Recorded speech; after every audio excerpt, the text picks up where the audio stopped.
नमस्कार बच्चों, सभी बच्चों का जय महादेव विद्या कुल के इस ऑनलाइन प्लेटफॉर्म पर जी भर के भरपूर स्वागत है। जैसा कि आपको पता होगा, ठीक दोपहर के 12 बज चुके हैं और हमारी जो सामाजिक विज्ञान की क्लास है वो बिल्कुल जबरदस्त तरीके से शुरू होने वाली है। आज हम सामाजिक विज्ञान में जिस सब्जेक्ट के बारे में बात करेंगे या जिस चैप्टर के बारे में बात करेंगे वह चैप्टर काफी महत्वपूर्ण माना जाता है। आज का जो चैप्टर है उसका नाम है कृषि, अर्थात इंग्लिश में इसको एग्रीकल्चर कहा जाता है। आज हम देखने का प्रयास करेंगे कृषि क्या होती है, कृषि के कितने प्रकार होते हैं, अर्थात किन किन बातों को कृषि में शामिल किया जाता है। क्या कृषि में ओनली किसी फसल का उत्पादन करना ही शामिल है, क्या और भी कोई कारण है जिनको हम कृषि में शामिल करते हैं। आज बच्चों हम देखने का प्रयास करेंगे। कृषि जो शब्द है वो अपने आप में एक व्यापक रूप लिए हुए है। आज इस शब्द को हम पढ़ने का प्रयास करेंगे, समझने का प्रयास करेंगे और साथ ही साथ देखने का प्रयास करेंगे कि कृषि क्षेत्र अर्थात जिसे आप प्राथमिक क्षेत्र के नाम से जानते हो, इसका रोजगार की दृष्टि से या रोजगार में क्या योगदान है भारत में।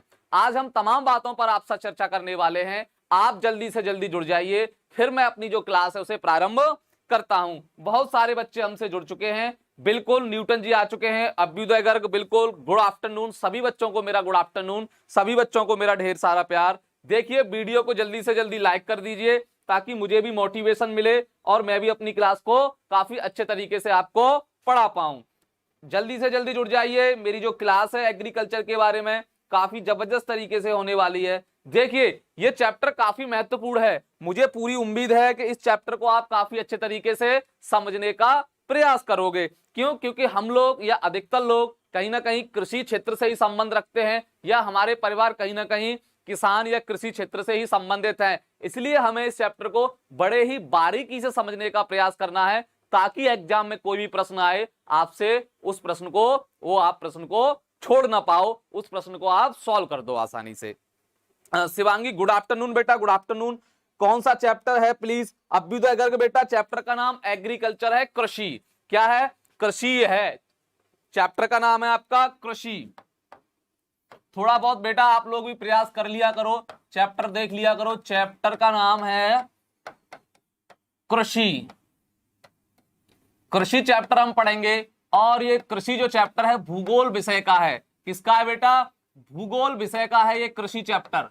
वैसे तो हम इसको अर्थशास्त्र में भी पढ़ते हैं, जब आप बड़ी कक्षा में जाओगे तो इस चैप्टर को अर्थशास्त्र में भी पढ़ा जाता है, लेकिन फिलहाल आपको जो पढ़ाया जा रहा है यह एक भूगोल का चैप्टर है जिसका नाम है कृषि। जल्दी से कमेंट करके बताइए क्या आप लोग रेडी हो इस चैप्टर को सीखने के लिए, इस चैप्टर को पढ़ने के लिए? कमेंट करके बताइए।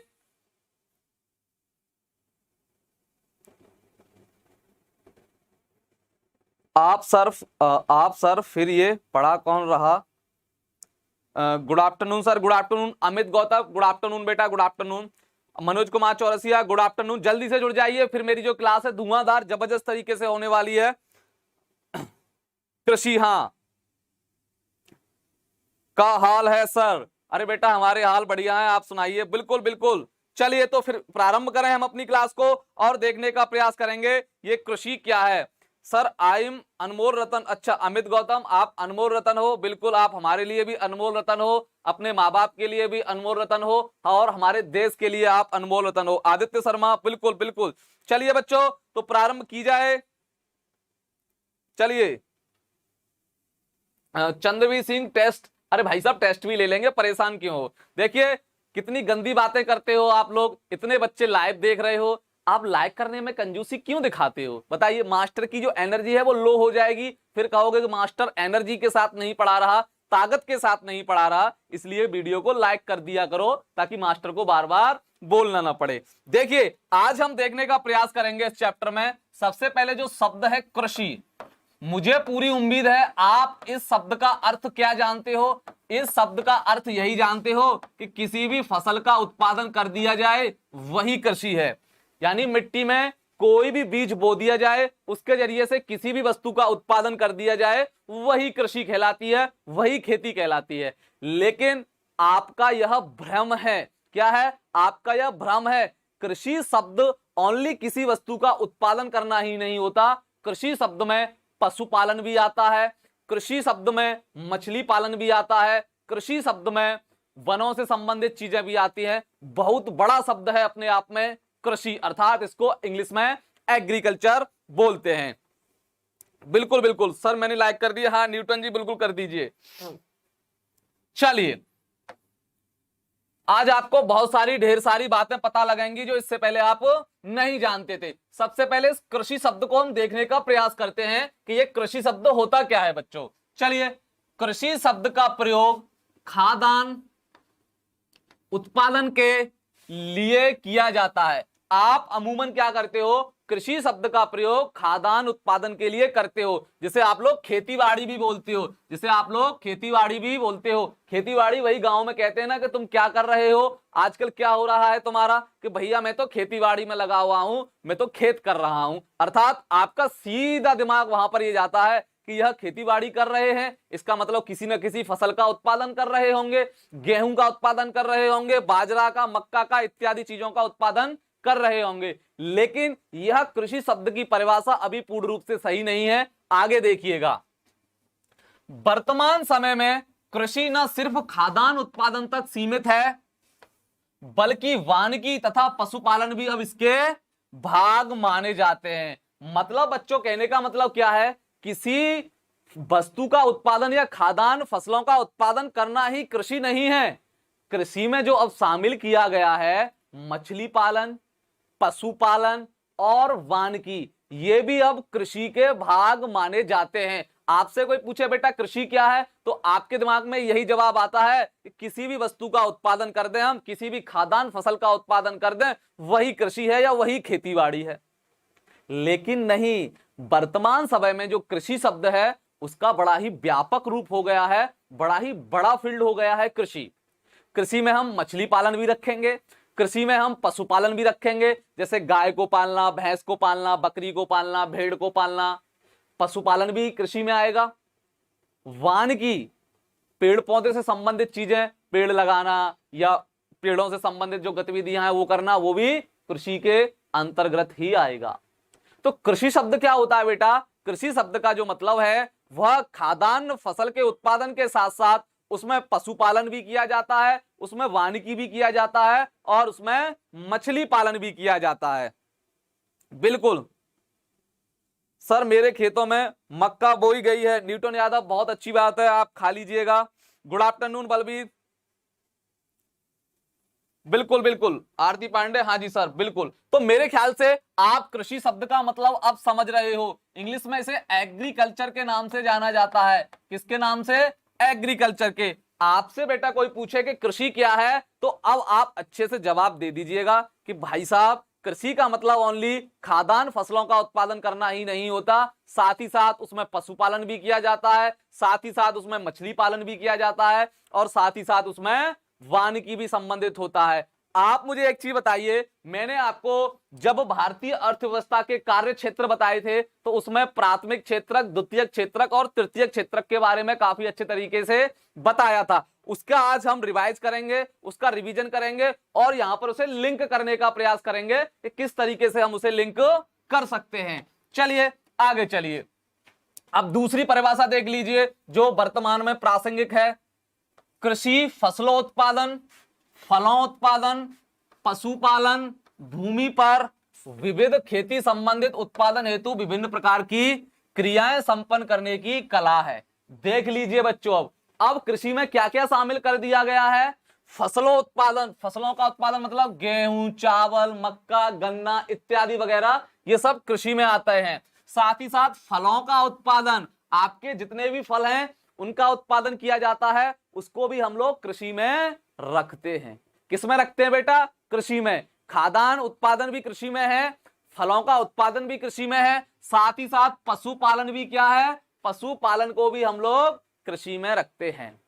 उसके बाद भूमि यानी मिट्टी पर, जमीन पर विविध खेती संबंधित उत्पादन हेतु विभिन्न प्रकार की आर्थिक क्रियाएं करने की ये क्या है? कला है। आप समझिएगा, कृषि शब्द जो है, आप उसका मतलब ये मत समझ लेना कि ओनली भूमि पर हमने किसी फसल का उत्पादन कर दिया वही कृषि है, इसके अलावा कुछ नहीं है कृषि में। नहीं, वह तो कृषि में है ही है, साथ ही साथ हम फलों का उत्पादन भी करते हैं, साथ ही साथ हम पशुपालन भी करते हैं, साथ ही साथ हम मछलियों का पालन भी करते हैं, उसमें पेड़ पौधों से संबंधित बात होती है, जैसे आप वानिकी बोलते हो। तो कृषि शब्द जो है अपने आप में बड़ा ही व्यापक शब्द है। और मैं आज आपको बताऊंगा भारतीय अर्थव्यवस्था में, मैंने प्राथमिक क्षेत्रक बताया था, द्वितीय क्षेत्रक बताया था, तृतीय क्षेत्रक। अगर भारत में सबसे ज्यादा रोजगार देता है, सबसे ज्यादा जो रोजगार देने का काम करता है वह कृषि क्षेत्र ही है। भारत के सबसे ज्यादा लोग जो रोजगार हैं वह कृषि क्षेत्र में ही लगे हुए हैं। अभी मैं आपको समझाने का प्रयास करूंगा।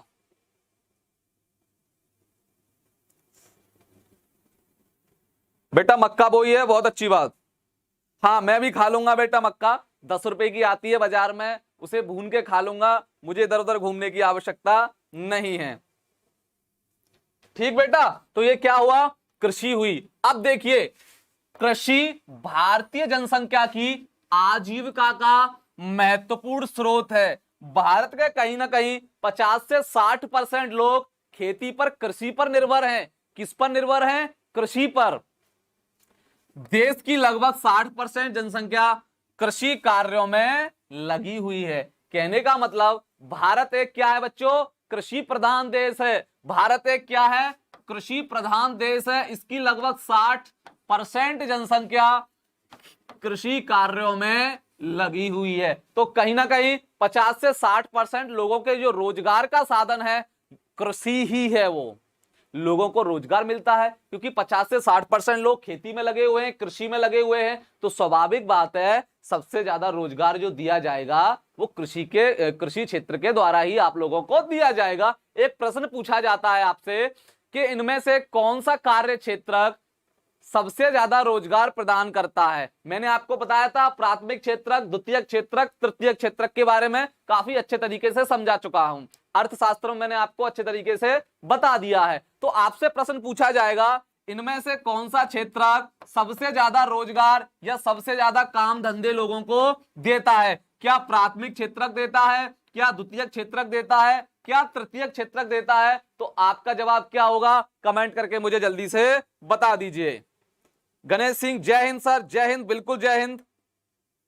जल्दी से कमेंट करके बताइए। भारत में मैंने आपको 3 क्षेत्रक बताए थे, प्राथमिक क्षेत्रक, द्वितीय क्षेत्रक, तृतीय क्षेत्रक। उनमें से कौन सा ऐसा क्षेत्रक है जो सबसे ज्यादा लोगों को रोजगार देने का काम करता है। बड़ा ही खूबसूरत प्रश्न है, बड़ा ही महत्वपूर्ण प्रश्न है जो आपके एग्जाम में पूछा जा सकता है। जल्दी बताइए। प्रिंस कुमार जी फर्स्ट, जल्दी बताइए। बहुत सारे बच्चे हैं, कमेंट करके बताइए जल्दी। जल्दी कमेंट कीजिए, मैं आपके कमेंट का इंतजार कर रहा हूं। मेरा प्रश्न यह है भारत में सबसे ज्यादा रोजगार किस क्षेत्र के द्वारा दिया जाता है। प्राथमिक क्षेत्रक के द्वारा, द्वितीय क्षेत्रक के द्वारा या तृतीय क्षेत्रक के द्वारा। जल्दी से बताइए। हाँ अमित गौतम, कृषि क्षेत्रक, बिल्कुल। देखिए प्राथमिक क्षेत्रक का दूसरा नाम क्या है मेरे लाल और लालियों, कृषि क्षेत्रक। प्राथमिक क्षेत्रक का दूसरा नाम है कृषि क्षेत्रक। हम बोल सकते हैं कि प्राथमिक क्षेत्रक सबसे ज्यादा रोजगार देता है भारत में लोगों को। ये आप हमेशा याद रखिए इस बात को। बेशक आप लोगों के दिमाग में कृषि शब्द बड़ा अटपटा सा लगता होगा, सोचते होंगे कि ये खेती वगैरह हम नहीं करेंगे, हम तो पढ़ लिख के नौकरी करेंगे या ये बिजनेस कर लेंगे, ये कर लेंगे। लेकिन सबसे ज्यादा रोजगार हमारा कृषि क्षेत्र ही हम लोगों को देता है। कैसे देता है जरा समझने का प्रयास कीजिएगा। देखिए मैंने आपको बताया प्राथमिक क्षेत्रक का दूसरा नाम क्या है, प्राथमिक क्षेत्रक का दूसरा नाम क्या है। तो आपने बताया, मैं भी बता चुका हूं आपको क्लास में, कृषि क्षेत्र। तो इसमें तो कोई डाउट होना ही नहीं चाहिए कि कृषि क्षेत्र रोजगार सबसे ज्यादा देता है। अब देखिए क्यों देता है कृषि क्षेत्र सबसे ज्यादा रोजगार, क्योंकि कहीं ना कहीं जो कृषि शब्द है अपने आप में व्यापक है, बहुत बड़ा है। उसमें फसल का उत्पादन भी आएगा, उसमें फलों का उत्पादन करने वाले लोग भी आएंगे, उसमें पशुपालन करने वाले लोग भी आएंगे, उसमें वानिकी यानी कि पेड़ पौधे से संबंधित जो चीजें होती हैं वह भी करने वाले लोग आएंगे। ये बहुत बड़ा व्यापक है, बहुत ही व्यापक है अपने आप में। इसलिए हम बोलते हैं कि जो हमारा प्राथमिक क्षेत्रक है अर्थात कृषि क्षेत्र है, ये सबसे ज्यादा रोजगार भारतीय लोगों को देने का काम करता है। बताइए यहां तक कोई दिक्कत? बताइए यहां तक हमारे किसी बच्चे को कोई प्रॉब्लम हो तो जल्दी से बता दीजिए। मेरे ख्याल से आप लोग अब तक कृषि शब्द को समझ चुके हो कि कृषि शब्द क्या होता है, कृषि शब्द की परिभाषा क्या होती है, या कृषि को हम कैसे परिभाषित करते हैं। कृषि का मतलब ओनली किसी फसल का उत्पादन ही करना नहीं होता, साथ ही साथ फलों का उत्पादन करना भी होता है, मछलियों का उत्पादन, मछलियां पालना या मछलियों का उत्पादन भी होता है, पशुपालन भी होता है, वानिकी भी होता है। ये सारे शब्द कृषि क्षेत्र में या कृषि शब्द में समायोजित होते हैं।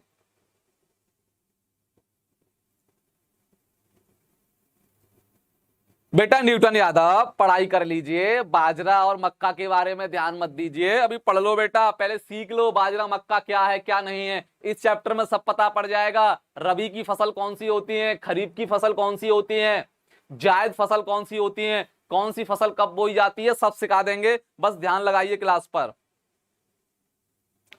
मेहर Gautam good morning sir ji. बेटा गुड आफ्टरनून है, गुड मॉर्निंग खत्म हो चुकी है। Sujit Kumar Chainpur sir I am late. बताइए यहां तक कोई भी दिक्कत? चलिए आगे चलते हैं।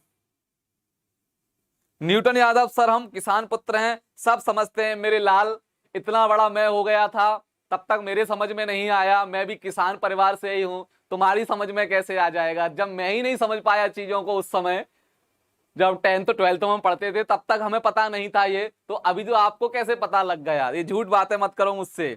चलिए आगे चलते हैं। तो कृषि शब्द आपने देखा, कृषि शब्द क्या होता है, कृषि शब्द में क्या क्या रखा जाता है, साथ ही साथ जो कृषि क्षेत्र है भारत में सबसे ज्यादा रोजगार देने का काम करता है। ठीक है आगे चलते हैं। गुड आफ्टरनून, जय हो सर विपिन कुमार, जय हो बेटा। चलिए आगे चलते हैं। अब देखिए हम कृषि के प्रकार देखेंगे, कृषि के कौन कौन से प्रकार होते हैं। क्या देखेंगे? कृषि के कौन कौन से प्रकार होते हैं, कितना वर्गीकरण है कृषि का, कि कौन से टाइप की कृषि होती है, कौन से टाइप की कृषि नहीं होती, काफी महत्वपूर्ण है, जरा समझने का प्रयास कीजिएगा आप लोग। सबसे पहले आती है प्रारंभिक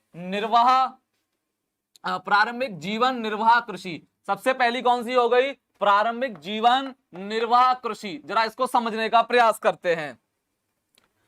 कृषि भूमि के छोटे टुकड़े पर, क्या? कृषि भूमि के छोटे टुकड़े पर आदिम कृषि औजारों जैसे लकड़ी का हल द्वारा परिवार अथवा सामुदायिक श्रम की मदद से करते हैं। जरा समझिए, प्रारंभिक जीवन निर्वाह खेती क्या होती है? इसमें भूमि के छोटे से टुकड़े पर, छोटा सा टुकड़ा होगा, उसमें आदिम औजार जानते हो, कहते हैं ना आदिम जमाने का है ये। आदिम जमाने का मतलब है, आदिम औजार का मतलब है बहुत पुराने औजार, बहुत साल पहले के औजार। जैसे क्या आपका लकड़ी का हल, क्या? लकड़ी का हल, इसके द्वारा किसी परिवार या किसी समुदाय के द्वारा जो खेती की जाती है या जो कृषि की जाती है उसको प्रारंभिक जीवन निर्वाह खेती के नाम से या कृषि के नाम से हम लोग जानते हैं। यह कर्तन दहन प्रणाली है। क्या है यह? कर्तन दहन प्रणाली। इसमें कुछ नहीं होता बेटा, इसमें या तो कोई एक परिवार या कोई समुदाय अपने पेट पालने के लिए भूमि के किसी छोटे से टुकड़े पर आदिम औजारों के द्वारा कृषि करता है, इसको हम बोलते हैं प्रारंभिक जीवन निर्वाह कृषि। अब आप मुझे बताइए, क्या इस प्रकार की कृषि अब कहीं रही होगी? अब तो आधुनिक कृषि के प्रकार है, टेक्नोलॉजी है, बढ़िया ट्रैक्टर है, मशीनें हैं, बहुत सारी चीजें आ गई हैं। तो मेरे ख्याल से मुझे लगता है ये लकड़ी के हल तो लगभग अब सारे बंद ही हो चुके हैं। अब लकड़ी के हल की जो प्रासंगिकता है वह बिल्कुल खो चुकी है। तो सबसे पहले कृषि कौन सी है? प्रारंभिक जीवन निर्वाह कृषि।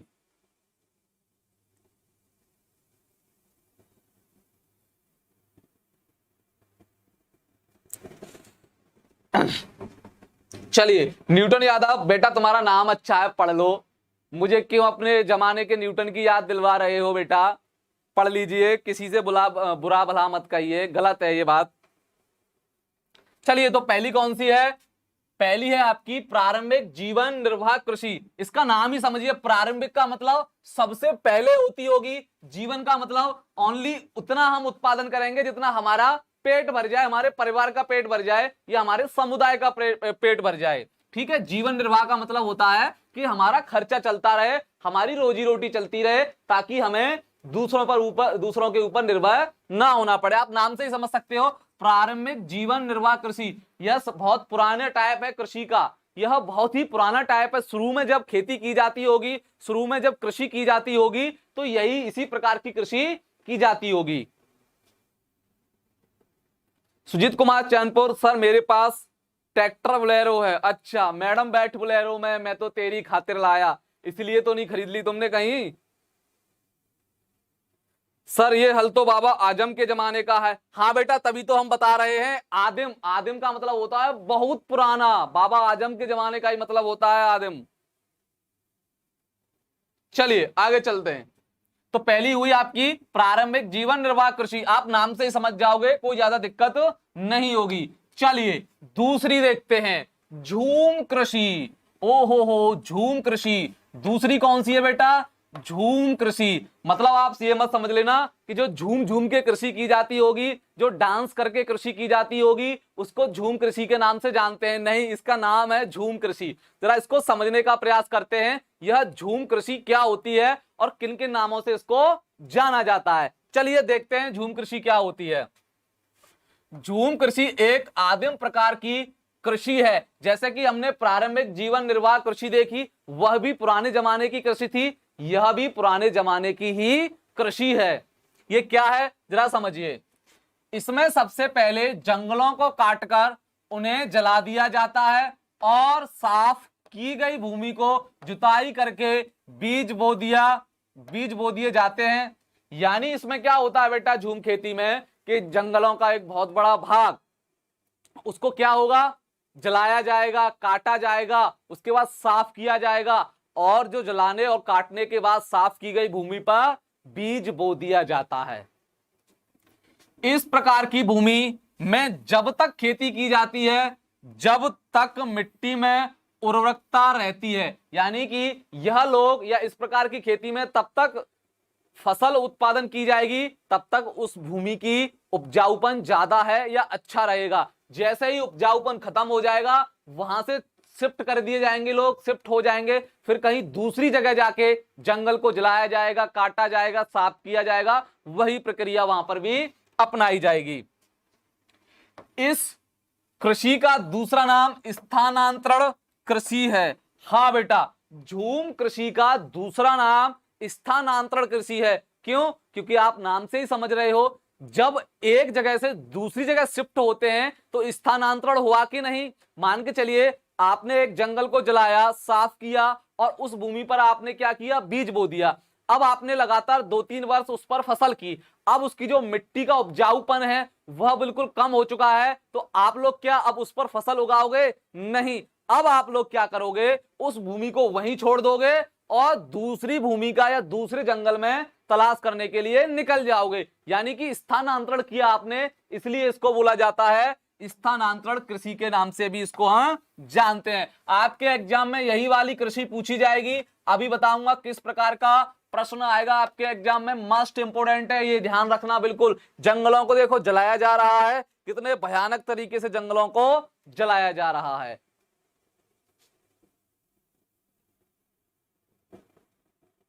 हाँ बिल्कुल,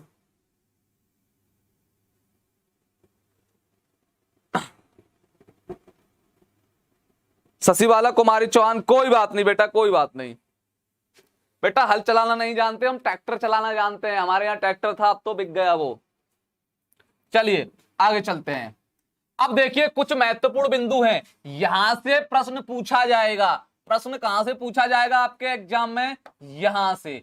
एग्जाम में प्रश्न कहां से पूछा जाएगा? यहां से। कैसे प्रश्न पूछा जाएगा? देखिए, पूर्वोत्तर राज्यों जैसे असम, मेघालय, नागालैंड तथा मिजोरम में स्थानांतरण कृषि को झूम कृषि कहा जाता है। यानी भारत के जो पूर्वोत्तर राज्य हैं, जैसे कि असम हुआ, मेघालय, नागालैंड, मिजोरम वगैरह, त्रिपुरा वगैरह, इनमें जो हमारी जो स्थानांतरण कृषि है उसको झूम कृषि के नाम से जानते हैं हम लोग। जो अभी हमने टाइप देखा झूम कृषि या स्थानांतरण कृषि, तो झूम कृषि उसको कहां पर कहा जाता है?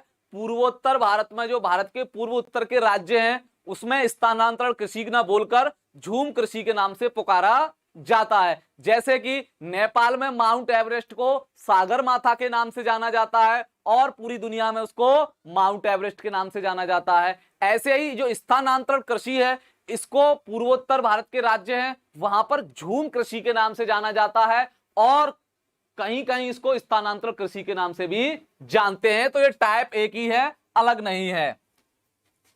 मणिपुर में इसे पामलू, मणिपुर में बेटा इसे किस नाम से जाना जाता है? पामलू। तथा छत्तीसगढ़ में इसे दीपा कहा जाता है। आपसे पूछेगा छत्तीसगढ़ में झूम कृषि को क्या कहा जाता है तो आप बताओगे दीपा। दीपा किसी लड़की का नाम नहीं है बल्कि ये झूम कृषि का ही नाम है। दीपा या लड़के या लड़की का नाम नहीं है, इसको छत्तीसगढ़ में दीपा के नाम से हम लोग बोलते हैं। और मणिपुर में इसे क्या बोलते हैं? पामलू नाम से इसको जाना जाता है। ध्यान रख लीजिएगा, यहां से प्रश्न आपका बनेगा। ये महत्वपूर्ण पॉइंट है या महत्वपूर्ण बिंदु है जो आपके एग्जाम में आपसे पूछे जाएंगे। मॉडर्न जमाने के हो सर आप तो? अरे तो क्या हुआ, मॉडर्न जमाने के हैं तो जानते तो सारी चीजें हैं।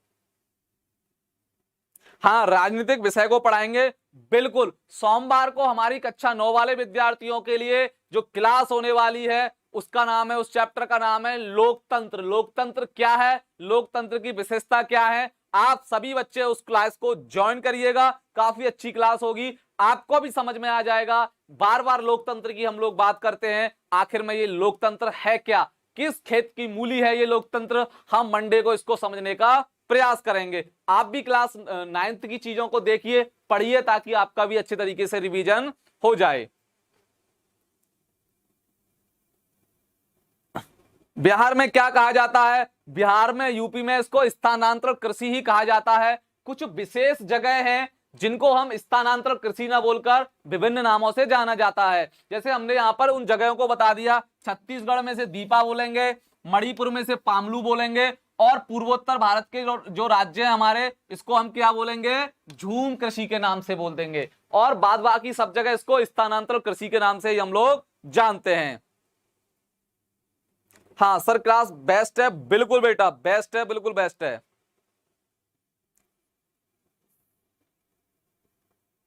चलिए, यहां तक किसी बच्चे को कोई दिक्कत तो नहीं है। पहली हमारी क्या थी? प्रारंभिक जीवन निर्वाह कृषि, यानी बहुत पहले हुआ करती थी, उससे ओनली परिवार का पेट भरता था या किसी समुदाय का पेट भरता था। और जो हमारे आदिम प्रकार के बाबा आदिम जमाने के औजार थे, लकड़ी का हल वगैरह, उससे वह खेती की जाती थी किसी भूमि के छोटे टुकड़े पर। ओके सर, राजस्थान में क्या कहा जाता है? मेरे लाल और लालियों, स्थानांतरण कृषि ही कहा जाता है। चलिए आगे चलते हैं। क्लियर, बहुत अच्छे। अरे देखिए ये महाशय जी तो टोपी लगाए हुए हैं, कैप लगाए हुए हैं, कितने खूबसूरत लग रहे हैं ये महाशय जी। देखिए ये यहां पर भी है, एक महिला कोई काम कर रही है बेचारी खेतों में। अब चलिए, अब कौन सी आती है? तीसरे नंबर की, तीसरे नंबर की खेती आएगी गहन जीविका खेती। कौन सी आएगी बेटा? गहन जीविका खेती। जरा देखते हैं ये क्या होती है। इस प्रकार की खेती उन स्थानों पर की जाती है जहां भूमि पर जनसंख्या का दबाव अधिक होता है। अधिक उत्पादन के लिए रासायनिक पदार्थों एवं सिंचाई का प्रयोग करते हैं। बेटा ये जो खेती है ना, ये अपने यहां पर की जाती है। कहां पर? अपने यहां पर। अपने यहां का मतलब जहां आप लोग रहते हो, जहां हम लोग रहते हैं। यह कृषि उन स्थानों पर की जाती है जहां पर जनसंख्या ज्यादा ही बड़ी मात्रा में रहती है और जो भूमि है वह काफी कम है। गहन जीविका खेती वहां की जाएगी जहां पर जनसंख्या ज्यादा होगी और जो जमीन के टुकड़े हैं या जमीन है काफी कम मात्रा में देखने को मिलेगी। उत्तर प्रदेश में देखिएगा, उत्तर प्रदेश बिहार में देखिएगा, ये जो गहन आजीविका या गहन जीविका खेती है यह आपको देखने को मिलेगी। क्यों? उत्तर प्रदेश की जनसंख्या तो है इतनी भयानक सी, लेकिन उत्तर प्रदेश के पास जो क्षेत्रफल है या भूमि है वह जनसंख्या के अनुसार काफी कम है। तो ये प्रकार की जो खेती होगी, गहन जीविका खेती, यह उन स्थानों पर की जाती है जहां पर भूमि तो कम होती है लेकिन ज्यादा मात्रा में जनसंख्या पाई जाएगी। अब आप कहोगे सर इसका क्या मतलब है, इसका मतलब समझिए। फिर हम क्या करते हैं इस प्रकार की खेती में, उत्पादन हमें ज्यादा करना है इसलिए हम रासायनिक पदार्थों का उपयोग करेंगे, नए नए केमिकल का उपयोग करेंगे, नए नए केमिकल बीज का उपयोग करेंगे ताकि ज्यादा से ज्यादा फसल का उत्पादन हो। बेशक भूमि कम है लेकिन उस भूमि पर ज्यादा पैदावार की जाए, ज्यादा उत्पादन किया जाए। फिर हम क्या करेंगे, रासायनिक पदार्थों का और सिंचाई का प्रयोग करते हैं। जैसे आपने देखा होगा किसी जमाने में आलू या गेहूं का जो उत्पादन होता था आज की मात्रा में काफी कम हुआ करता था। आज की तारीख में देखोगे जहां आलू का उत्पादन या आलू के उत्पादन में इतनी भयानक वृद्धि हुई है, इससे पहले यह वृद्धि 20 से 25-30 साल पहले नहीं देखी गई। या गेहूं इतना अच्छी मात्रा में उत्पादन होता है, इससे पहले गेहूं का उत्पादन इतना अच्छा नहीं होता था। क्यों? क्योंकि हमने क्या किया, रासायनिक खाद बीज का प्रयोग किया, सिंचाई का प्रयोग किया। इसके जरिए से जो भूमि का छोटा टुकड़ा था या भूमि की जो छोटी मात्रा है और जनसंख्या ज्यादा है, उस जनसंख्या का पेट भी तो हमें भरना है। तो इसलिए गहन जीविका जो खेती है हमारे उत्तर प्रदेश में, बिहार में, दिल्ली वगैरह में यहां पर ये देखने को मिल जाती है। हाँ, जैव रासायनिक वही डीएपी, यूरिया, बहुत प्रकार के आपके केमिकल होते हैं, स्प्रे वगैरह भी होती है, बहुत प्रकार की रासायनिक खादों का प्रयोग किया जाता है। सर जनसंख्या बहुत, हाँ बिल्कुल ठीक। बताइए यहां तक हमारे किसी बच्चे को कोई दिक्कत? मेरे ख्याल से आप गहन जीविका खेती को भी आप लोग समझ चुके होंगे कि गहन जीविका खेती क्या है। जल्दी से बताइए जब तक हम अपना लैपटॉप स्टार्ट कर लेते हैं। पता नहीं क्या हो रहा है हमारे लैपटॉप में, दिमाग खराब हो रहा है हमारा, लैपटॉप बंद हो जाता है चलते चलते। जल्दी से बताइए मेरे लाल और लाली, कोई दिक्कत किसी को?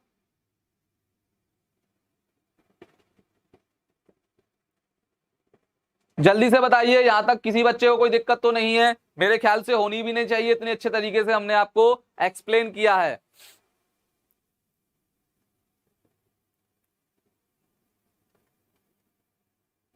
जब तक हम बेटा लैपटॉप अपना स्टार्ट कर लें। हाँ हो गया, हो गया बिल्कुल। चलिए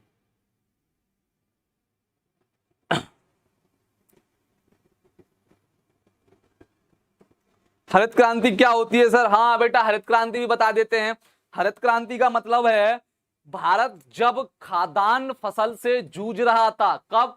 स्वतंत्रता प्राप्ति के बाद। भारत के पास इतना गेहूं चावल नहीं था कि भारत अपने लोगों का पेट भर सके, तब कृषि क्षेत्र में आती है आपके हरित क्रांति। अर्थात एमएस स्वामीनाथन का नाम सुना होगा, भारत में हरित क्रांति के जनक कहे जाते हैं। 1965-66 का वह दौर याद कीजिए जब भारत युद्ध झेल रहा था पाकिस्तान चाइना से, साथ ही साथ भारत के पास दोहरी समस्या थी और उस दोहरी समस्या को बोलते हैं खाद्यान्न उत्पादन की समस्या। ना तो गेहूं ना तो चावल इतनी मात्रा में पैदा होते थे कि हम अपने लोगों का ही पेट भर सकें, हमें दूसरे लोगों के ऊपर डिपेंड रहना पड़ता था गेहूं चावल तक के लिए। तब भारत में हरित क्रांति आती है। हरित क्रांति अर्थात चावल का उत्पादन ज्यादा हुआ, गेहूं का उत्पादन हुआ, जिससे हमने काफी ज्यादा वृद्धि की खाद्यान्न उत्पादन में। तो हरित क्रांति हमारे गेहूं से संबंधित है, चावल से संबंधित है, जिसका हरित क्रांति ने आते ही गेहूं और चावल के उत्पादन में ज्यादा ही वृद्धि कर डाली। हरित क्रांति क्या है? कुछ नहीं है, अच्छे अच्छे टेक्निकल बीजों का प्रयोग किया गया, बहुत प्रकार की टेक्नोलॉजी यूज की गई, उसके माध्यम से हमने ज्यादा खाद्यान्न उत्पादन किया। यही है बेटा आपकी हरित क्रांति। Abhyuday Garg sir water please. हाँ हम वाटर पी लेते हैं। H2O बोला करो बेटा, आप केमिस्ट्री के विद्यार्थी हो, H2O बोला करो।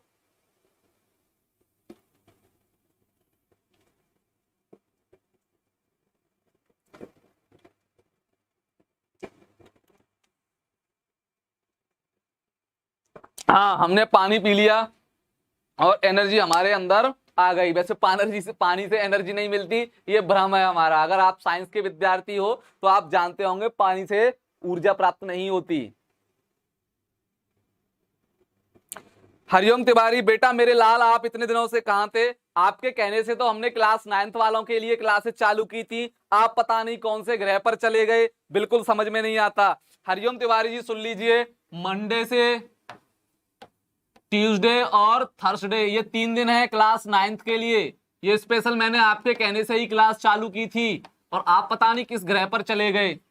मंडे को आ जाना।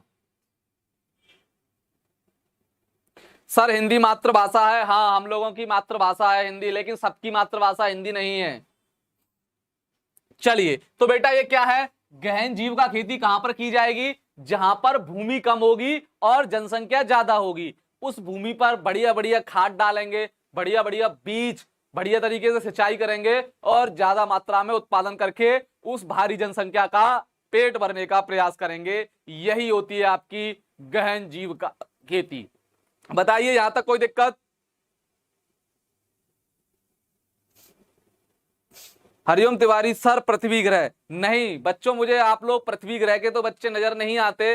पृथ्वी ग्रह के बच्चे इतने गंदे बच्चे नहीं हैं जितना कि तुम दिखते हो। पृथ्वी ग्रह के काफी समझदार बच्चे हैं, क्योंकि मैं यहाँ पर कई वर्षों से रह रहा हूं अपने मंगल ग्रह को छोड़कर, तो मैं देखता हूं पृथ्वी ग्रह के बच्चे कितने सज्जन व्यक्ति हैं, कितने सज्जन बच्चे हैं, बहुत ही सीधे साधे बच्चे हैं, कोई भी गलत बात नहीं करते, सिर्फ पढ़ने पर ध्यान लगाते हैं और बोर्ड परीक्षा कैंसिल हो जाए तो बड़ा खुशी बनाते हैं। ये पृथ्वी ग्रह के बच्चों की सच्चाई है। हमारे मंगल ग्रह पर क्या होता है, अगर परीक्षा कैंसिल हो जाती है तो बच्चे रोते हैं कि हमारी परीक्षा कैंसिल क्यों हो गई, खुशी नहीं बनाते। अगर हो भी जाए किसी कारणवश परीक्षा कैंसिल तो चुपचाप बैठ जाते हैं, खुशी नहीं बनाते। लेकिन पृथ्वी ग्रह के जो बच्चे हैं वो बहुत खुश होते हैं। चलिए आगे चलते हैं। अब देखते हैं चौथे नंबर की वाणिज्यिक कृषि। वाणिज्यिक कृषि का बेटा दूसरा नाम है व्यापारिक कृषि। क्या बेटा? व्यापारिक कृषि, कॉमर्शियल एग्रीकल्चर जिसे आप बोलते हो, व्यापारिक कृषि। वाणिज्य कृषि का दूसरा नाम क्या है? व्यापारिक कृषि। इसको समझने का हम लोग प्रयास कर रहे हैं। हाँ मंगल ग्रह से हो सर आप? हाँ बेटा मैं मंगल ग्रह से हूं, पृथ्वी ग्रह पर आया हूं आप लोगों को पढ़ाने के लिए। वहां पर लॉकडाउन हो गया है कोरोना के चलते, इसलिए। चलिए हाँ, तो क्या है बेटा ये वाणिज्य कृषि, इसको समझने का प्रयास कीजिएगा। इस कृषि का मुख्य उद्देश्य उच्च पैदावार करके व्यापार करना होता है। वाणिज्य कृषि क्या होगी बेटा? वाणिज्य कृषि का उद्देश्य होता है कि ज्यादा से ज्यादा मात्रा में पैदावार की जाए और उसका फिर व्यापार किया जाए, बेचा जाए उसे लाभ कमाने के लिए। जैसे हरियाणा व पंजाब में चावल वाणिज्य फसल है। हरियाणा और पंजाब में क्या है बेटा? चावल क्या है? वाणिज्य फसल के रूप में देखी जाती है, क्योंकि वो चावल का जो उत्पादन करते हैं वो व्यापार के लिए करते हैं, बेचने के लिए करते हैं, लाभ कमाने के लिए करते हैं। इसलिए व्यापारिक या वाणिज्य कृषि क्या हो गई? यह कृषि सीधे सीधे संबंध व्यापार करने से होता है, चाहे आप किसी चीज को भी देख लीजिए। हाँ व्यापारिक कृषि। हरिओम तिवारी, सर क्षेत्रफल की दृष्टि से सबसे बड़ा देश कौन सा है? मेरे लाल मैंने आपको ये पढ़ा दिया है इसी चैनल पर, यूट्यूब पर, आप देखते क्यों नहीं? भारत का आकार देखोगे लेक्चर, जिस लेक्चर में भारत का आकार पढ़ाया गया है उसी में मैंने बताया गया है। फिर भी आप जान लीजिए, रूस देश है, ये क्षेत्रफल में सबसे ज्यादा बड़ा है पूरे विश्व में। किसमें? क्षेत्रफल में। ठीक, आप जान लीजिएगा क्षेत्रफल में सबसे बड़ा देश है रूस। और भारत का अपना नंबर आता है कौन सा? कोई बता सकता है मेरा लाल और लाली? जल्दी बताइए भारत का नंबर कौन सा आता है? क्या सर हम वाणिज्य कृषि कर सकते हैं? अरे आपको रोका किसने है? चाहे वाणिज्य कृषि कीजिए, चाहे गहन जीविका कृषि कीजिए, कोई भी कृषि कीजिए, आपको कोई नहीं रोक सकता, स्वतंत्र हैं आप। सर चावल सबसे ज्यादा कहां होता है? बेटा चावल सबसे ज्यादा भारत में पश्चिम बंगाल में होता है। कहां पर? पश्चिम बंगाल में होता है मेरे लाल, पश्चिम बंगाल में होता है सबसे ज्यादा चावल भारत में। हाँ 7वां, वेरी गुड। यानी भारत का क्षेत्रफल की दृष्टि से 7वां नंबर है। भारत से 6 बड़े और भी देश हैं, जैसे रसिया, कनाडा, अमेरिका, चीन, ब्राजील, ऑस्ट्रेलिया वगैरह ये भारत से सभी बड़े हैं। हाँ वेरी गुड, बिल्कुल बिल्कुल। चलिए तो बेटा ये क्या है, वाणिज्य कृषि, आप समझ चुके हो वाणिज्य कृषि क्या होती है। चलिए अब देखते हैं रोपण कृषि। क्या रोपण कृषि क्या होती है, रोपण का मतलब क्या होता है। रोपण कृषि एक प्रकार की व्यापारिक कृषि है। देखिए बच्चों, जो रोपण कृषि है ना, यह व्यापारिक कृषि का ही उदाहरण है। जो रोपण कृषि है अर्थात इसको सीधे सीधे हम बोल सकते हैं, जो रोपण कृषि होती है यह व्यापारिक कृषि है। कैसे है जरा देखिए, इस प्रकार की खेती में लंबे चौड़े क्षेत्र में एकल फसल बोई जाती है। बहुत बड़ा क्षेत्र होगा, बहुत लंबा चौड़ा क्षेत्र होगा, उसमें सिर्फ एक ही फसल बो देंगे ये लोग। यह किसी व्यापक क्षेत्र में की जाती है, बहुत बड़े क्षेत्र में की जाती है, जैसे गन्ना, रबड़, चाय, कॉफी आदि रोपण फसल के उदाहरण हैं। यह सभी रोपण फसल के उदाहरण हैं। यह भी बोल सकते हैं यह सभी व्यापारिक फसल के उदाहरण हैं। क्यों, रोपण कृषि जो होती है वह व्यापारिक कृषि का ही एक उदाहरण माना जाता है। रोपण का मतलब सुना है आपने, जैसे ये गन्ना होता है, इसको काट दिया और काटने के बाद इसको रोपण कर दिया। गांव में बोलते हैं ना रोपण चल रहा है, इसको काटा और ऐसे करके इसको गाड़ दिया। रबड़ देखोगे, चाय देखोगे, कॉफी देखोगे, यह सभी रोपण फसल के ही उदाहरण हैं। यह किसी एक बड़े भूभाग पर की जाएगी और एक ही फसल काफी दिनों तक लगाई जाती है। गन्ने को पकने में, गन्ना की जो फसल होती है वो पूरे 1 साल की फसल होती है, इसको आप जानते होंगे। हाँ शशिबाला कुमारी क्षेत्र आपने सही बताया।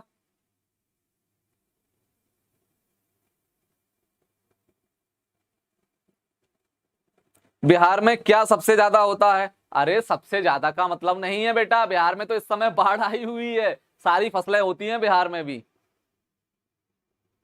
हाँ रोपण बराबर कलम लगाना, हाँ पीयूष वर्मा आपने सही जवाब दिया।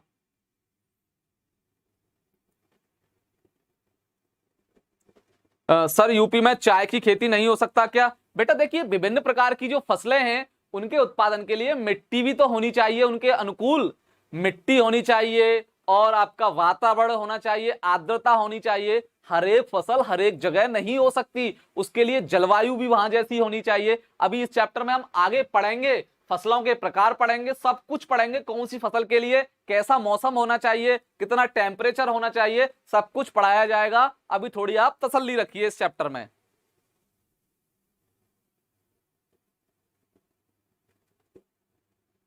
गन्ना सर नकदी फसल है, हाँ फसलों के प्रकार देखेंगे हम अगले वाले वीडियो में। अभी तो हम कृषि के प्रकार देख रहे हैं, कितने प्रकार हैं, फिर देखेंगे हम रबी की फसल, कौन कौन सी फसल है रबी की, कब बोई जाती है, रबी की फसल कब काटी जाती है, खरीफ की फसल कब बोई जाती है, कब काटी जाती है, कौन कौन सी उसमें शामिल है। जायद फसल क्या होता है, जो तरबूज खरबूज आप लोग खाते हो, ककड़ी खीरा खाते हो, यह सभी जायद फसल के उदाहरण है। हरी सब्जियां हैं, यह जायद फसल के उदाहरण होते हैं। सब बताएंगे आपको, थोड़ा तसल्ली रखिए, सारी चीजें आपको बता दी जाएंगी।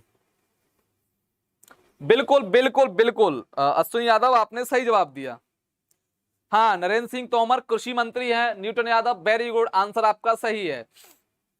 क्या आप लोग कृषि मंत्री से बात करने जा रहे हो, कृषि मंत्री का नाम पूछ रहे हो मुझसे। बताइए यहां तक कोई दिक्कत आप लोगों को। सर हम भिंडी बाजार में ले जाते हैं, सुजीत कुमार चैनपुर, कोई बात नहीं, बढ़िया बात है। मेरी अम्मा जान कहती थी कोई भी काम छोटा और बड़ा नहीं होता।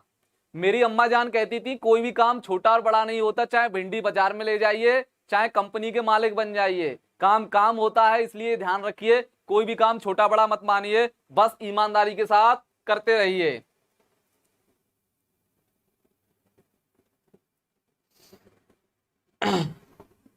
हाँ किसी भी बच्चे को कोई प्रॉब्लम भी नहीं होनी। देखिए गन्ना लगाया जा रहा है, ये रहा चाय, वाह वेरी गुड, मन आ गया चाय पीने का।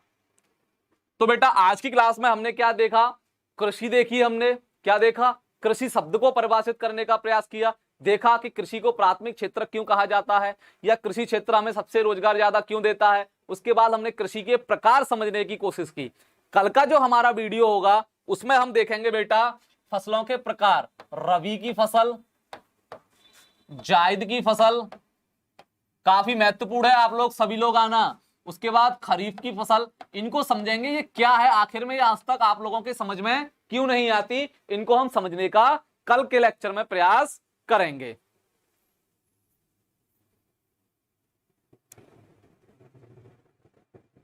हाँ, अमित गौतम ने कहा सर एक एक कंसेप्ट क्लियर है। हाँ बिल्कुल, होना भी चाहिए बेटा। देखिए कल की जो क्लास होगी, इसके आगे की क्लास होगी, उसमें हम देखेंगे रबी की फसल कब बोई जाती है, कौन कौन सी फसलें हैं रबी की फसल में, या रबी की फसल कब काटी जाती है। उसके बाद जायद की फसल देखेंगे, जायद की फसल कब बोई जाती है, कब उसे हम काटते हैं, और कौन कौन सी फसलें हैं जिनको हम जायद फसल के रूप में जानते हैं। उसके बाद खरीफ की फसल देखेंगे, खरीफ की फसल कब बोई जाती है, कब काटी जाती है, कौन कौन सी फसलें हमें खरीफ की फसल के रूप में हम लोग उनको देखते हैं। ये सारी बातें हम आपसे कल करने वाले हैं, ठीक 12 बजे आप लोग आइएगा। सर भारत की जनसंख्या कितनी है? हरिओम तिवारी, मेरे लाल किस दुनिया में हो तुम, समझ में नहीं आता मेरे। भारत की जनसंख्या 2011 के अनुसार 121 करोड़ है लगभग। अभी नया डाटा नहीं आया, क्योंकि नया डाटा इसलिए नहीं आया, 2021 में होनी थी जनगणना, लेकिन एक वायरस आया है, पता नहीं किस ग्रह से आ गया है, ये मुझे तो पता नहीं है, कोरोना। जनसंख्या क्या होना था, जनगणना होनी थी इसकी 2021 में, लेकिन आपको पता है 2020 और 2021 की क्या स्थिति रही है या हो रही है, तो जनगणना करना मुश्किल है। इसलिए अभी जो हमारे पास आंकड़ा है वो 2011 का है, अभी हमारे पास 2021 का नई जनगणना का आंकड़ा नहीं है।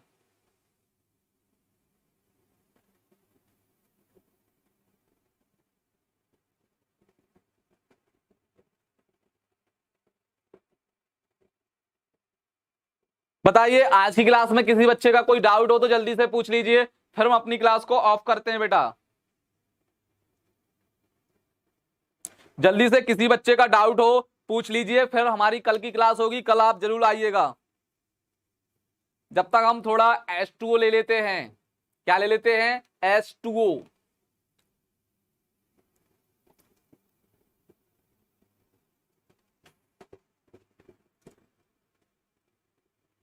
सर मंगल ग्रह से आया है, अच्छा अच्छा कोई बात नहीं।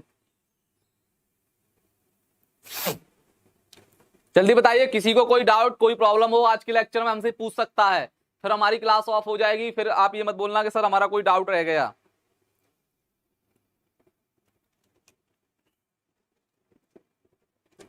इतनी भयानक गर्मी है कि पानी भी गर्म हो गया रखा रखा। शिवाला कुमारी चौहान, सर जल संकट को कैसे रोका जा सकता है? काफी उपाय हैं, हमारा एक चैप्टर है आपका जल संसाधन, जिस दिन पढ़ाएंगे उस दिन चर्चा करेंगे आपसे उस पर भी। सर आपकी दूसरी क्लास कौन सी है? दूसरी क्लास कहाँ है मेरी? यही तो क्लास है सर, हमारी दूसरी भाषा भोजपुरी है। अरे मेरे लाल, भोजपुरी से तो मुझे बहुत डर लगता है।